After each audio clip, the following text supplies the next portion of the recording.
হরে কৃষ্ণ। আজ 14ই কার্তিক 1432 ও 1 নভেম্বর 2025 শনিবার উত্থান একাদশী। আজ আমি এই একাদশীর দিনে ভাগবতম পাঠ করছি। আজ আমি পাঠ করছি ভাগবতমের চতুর্থ স্কন্দ দ্বিতীয় ভাগ দ্বাবিংশতি অধ্যায় চতুষ্ষণের সঙ্গে পৃথু মহারাজের মিলনের শ্লোক 61 থেকে 63। হরে কৃষ্ণ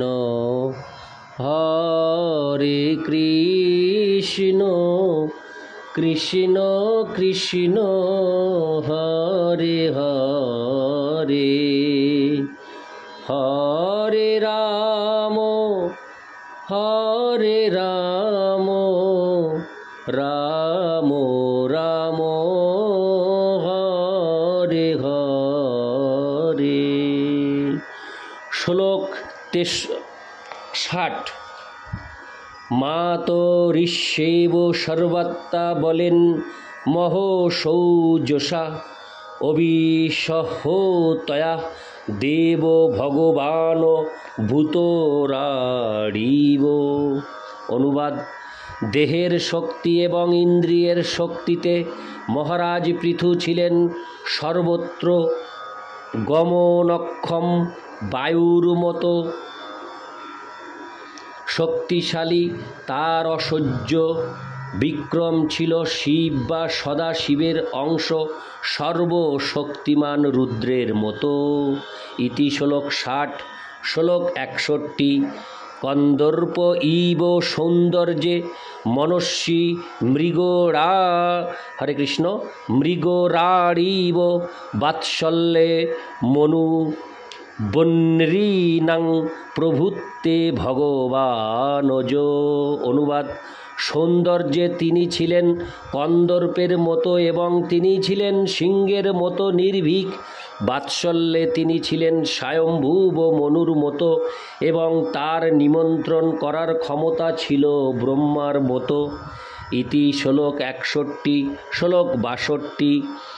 বৃহস্পতির ব্রহ্মবাদে আত্মবত্তে স্বয়ং হরি ভক্তা গরু বিপ্রেষু বিশ্বক্ষেনানুবর্তিষু হ্রিয়া প্রশ্রয় শিলাভ্যামাত্মতুল্য পরোদ্যমে।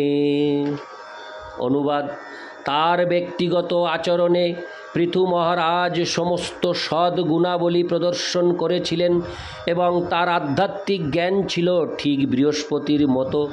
আত্মসংযমে তিনি ছিলেন স্বয়ং ভগবানের মতো।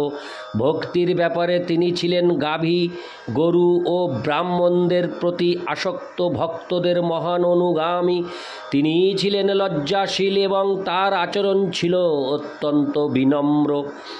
আর পরোপকারের জন্য তিনি এমনভাবে কার্য করতেন যে মনে হতো তিনি যেন তার ব্যক্তিগত স্বার্থে কার্য করছেন। তাৎপর্য: শ্রী চৈতন্য মহাপ্রভু যখন সার্বভৌম ভট্টাচার্যের সঙ্গে আলোচনা করছিলেন তখন মহাপ্রভু তাকে বৃহস্পতির অবতার বলে সম্বোধন করেছিলেন। বৃহস্পতি হচ্ছেন স্বর্গলোকের প্রধান পুরোহিত এবং তিনি ব্রহ্মবাদ বা মায়াবাদ দর্শনের অনুগামী। বৃহস্পতি একজন মহান নৈয়ায়িক। এই উক্তি থেকে প্রতীত হয় যে পৃথু মহারাজ যদিও ছিলেন ভগবানের প্রেমময়ী সেবায় যুক্ত একজন মহান ভক্ত, তবুও তিনি বৈদিক শাস্ত্রের গভীরে জ্ঞানের প্রভাবে সমস্ত নির্বিশেষবাদী ও মায়াবাদীদের পরাস্ত করতে পারতেন। পৃথু মহারাজের কাছ থেকে আমরা জানতে পারি যে বৈষ্ণব বা ভগবদ ভক্ত কেবল ভগবানের সেবাতেই যুক্ত থাকেন না, প্রয়োজন হলে ন্যায় ও দর্শনের ভিত্তিতে নির্বিশেষবাদী বা মায়াবাদীদের সঙ্গে তর্ক করে তাদের নির্বিশেষবাদকে, হরে কৃষ্ণ, নির্বিশেষবাদকে পরাস্ত করতে প্রস্তুত থাকেন। পরমেশ্বর ভগবান হচ্ছেন আদর্শ আত্মসংযমী বা ব্রহ্মচারী। শ্রীকৃষ্ণকে যখন যুধিষ্ঠির মহারাজের রাজসূয় যজ্ঞে সভাপতি রূপে মনোনীত করা হয়েছিল, তখন পিতামহ ভীষ্ম শ্রীকৃষ্ণকে সর্বশ্রেষ্ঠ ব্রহ্মচারী বলে প্রশংসা করেছিলেন। হরে কৃষ্ণ। যেহেতু পিতামহ ভীষ্ম ছিলেন ব্রহ্মচারী, তাই ব্রহ্মচারী ও ব্যভিচারীর মধ্যে পার্থক্য নিরূপণে তিনি সর্বতোভাবে উপযুক্ত ছিলেন। পৃথু মহারাজ যদিও ছিলেন গৃহস্থ এবং 5টি সন্তানের পিতা, তবুও তাকে পরম আত্মসংযমী বলে বিবেচনা করা হয়েছিল।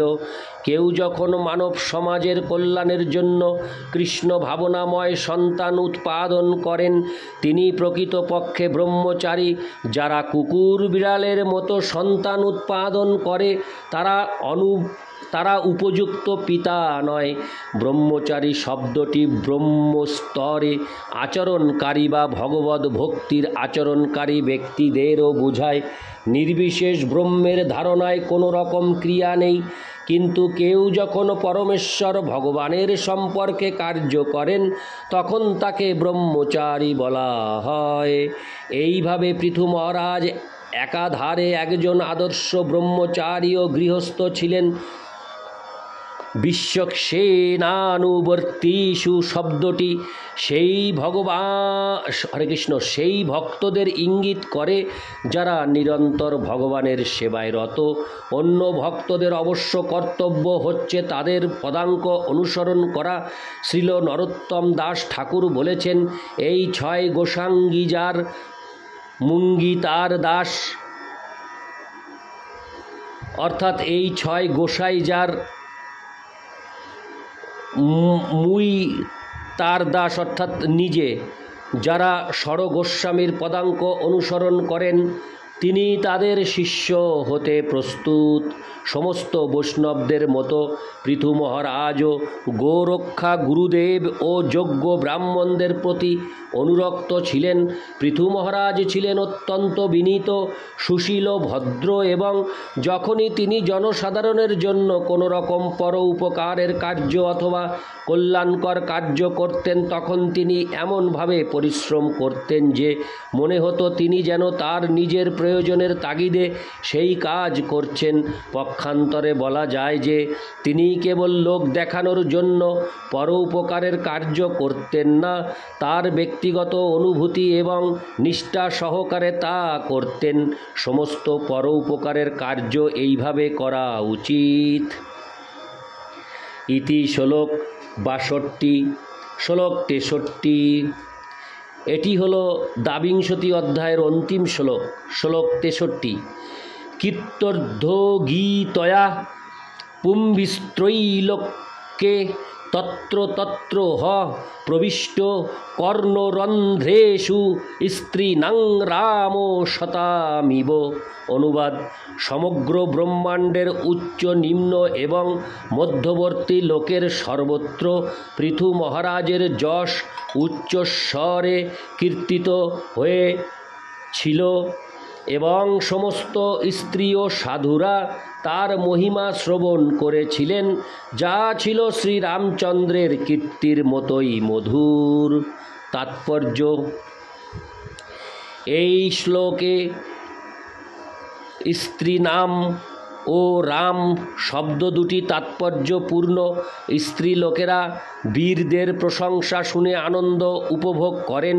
এই শ্লোক থেকে বোঝা যায় যে পৃথু মহারাজের খ্যাতি এতই মহান ছিল যে ব্রহ্মাণ্ডের সর্বত্র স্ত্রী লোকেরা গভীর আনন্দের সঙ্গে তা শ্রবণ করতেন। সেই সঙ্গে তার মহিমা ব্রহ্মাণ্ডের সর্বত্র ভগবদ্ ভক্তেরাও শ্রবণ করেছিলেন এবং তাদের কাছে তা ঠিক শ্রীরামচন্দ্রের মহিমার মতোই আনন্দদায়ক ছিল। শ্রীরামচন্দ্রের রাজ্য এখনও বর্তমান এবং সম্প্রতি ভারতবর্ষে রামরাজ্য পার্টি নামক একটি রাজনৈতিক দল তৈরি হয়েছে যা রাম রাজ্য প্রতিষ্ঠা করতে চায়। দুর্ভাগ্যবশত আধুনিক যুগের রাজনৈতিক নেতারা রামকে বাদ দিয়ে রামরাজ্য প্রতিষ্ঠা করতে চায়। যদিও তারা ভগবত চেতনা বর্জন করেছে, তবুও তারা রাম রাজ্য প্রতিষ্ঠা করতে চায়। ভগবত ভক্তরা এই প্রকার প্রস্তাব প্রত্যাখ্যান করেন। পৃথু মহারাজের মহিমা সাধুরা শ্রবণ করেছিলেন, কারণ তিনি আদর্শ রাজা শ্রীরামচন্দ্রের পদাঙ্ক অনুসরণ করে তার প্রতিনিধিত্ব করেছিলেন। ইতি শ্লোক 63। ইতি শ্রীমদ্ভাগবতের চতুর্থ স্কন্দের চতুষ্ষণের সঙ্গে পৃথু মহারাজের মিলন নামক দ্বাবিংশতি অধ্যায়ের ভক্তি বেদান্ত তাৎপর্য সমাপ্ত হলো। দ্বাবিংশতি অধ্যায়। এরপর আমরা পৌঁছে যাব ত্রয়োবিংশতি অধ্যায়। নারায়ণ হে নারায়ণ ভবভয় হরিণম নারায়ণ। হরে কৃষ্ণ।